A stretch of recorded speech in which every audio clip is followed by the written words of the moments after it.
ఈజీగా mushroom rice ఈ విధంగా ట్రై చేయొచ్చు. బిర్యానీ కాకుండా రైస్ అండి ఈ విధంగా చాలా బాగుంటుంది.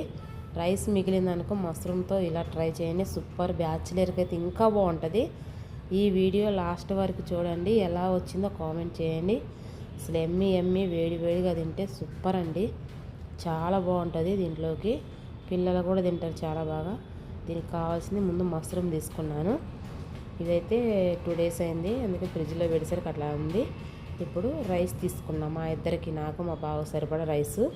ఒక 4 పచ్చిమిర్చి, ఒక ఆనియన్ తీసుకున్నా సింపుల్గా. ఇప్పుడు ఇవైతే శుభ్రంగా కట్ చేసి కడగాలండి. ఇదిగో ఈ విధంగా అయితే కట్ చేసుకోవాలి శుభ్రంగా.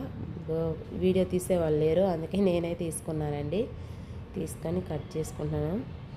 ఇప్పుడు ఒక 2 minutes వాటర్లో నానబెట్టండి, మట్టి అంతా నానిపోతుంది. చాలా బాగుంటుందండి రైస్ అయితే. మీరు ఈ విధంగా ట్రై చేయండి. ఇప్పుడు శుభ్రంగా కడుక్కొని ఇప్పుడైతే మళ్ళీ సపరేట్గా గిన్నెలో పెట్టుకోవాలి. ఈ విధంగా గిన్నెలో పెట్టుకొని ఇప్పుడైతే బాండీ పెట్టుకోవాలండి. మనం దేంట్లో చేస్తామో రైస్ కలుపుకోవాలి కాబట్టి కొంచెం పెద్ద బాండీ పెట్టాను. ఆ బాండీలో అయితే వేడైంది, ఆయిల్ వేసుకోవాలి, స్టవ్ ముట్టించాలి. వేడైంది, అదిగో చూసారా. ఆయిల్ ఫ్రై కాబట్టి కొంచెం ఎక్కువే పడుతుందండి. రైస్ ఫ్రైడ్ రైస్ లాగా చేస్తాం కాబట్టి ఎక్కువ పడుతుంది. అవి బాగా ఫ్రై అవ్వాలి. ఫ్రై అయిన తర్వాత ఉల్లిపాయలు, పచ్చిమిర్చి కూడా వేసి ఫ్రై చేసుకోవాలి.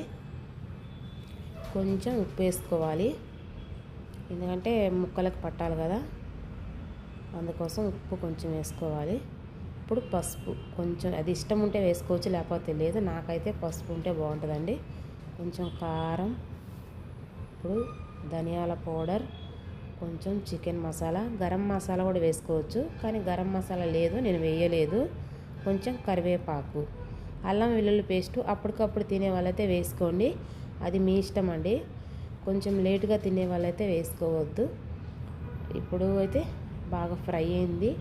ఒక సిమ్లో పెట్టుకొని రైస్ వేసి కలబెట్టుకోవాలి బాగా. ఎందుకంటే మీడియం పెట్టుకుంటే రైస్ కలపడానికి కొంచెం బాగుంటుంది, ఎందుకంటే కారం మాడిపోకుండా ఉంటుంది దానికోసం, లేకపోతే కారం మాడిపోతుంది. సిమ్లో పెట్టి కలబెట్టండి. ఇప్పుడు కొంచెం పెద్ద మంట పెట్టేసి బాగా ఫ్రై చేయండి. ఎగ్ ఫ్రైడ్ రైస్ లాగా సూపర్ అండి, మటన్ రైస్ లాగే ఉంటుంది సేమ్. మటన్ రైస్ ఎలా ఉంటుందో అలానే ఉంటుందండి. ఈ విధంగా ట్రై చేయండి. వీడియో మొత్తం చూసినందుకు ధన్యవాదములు. ఎలా వచ్చిందో కామెంటు, లైక్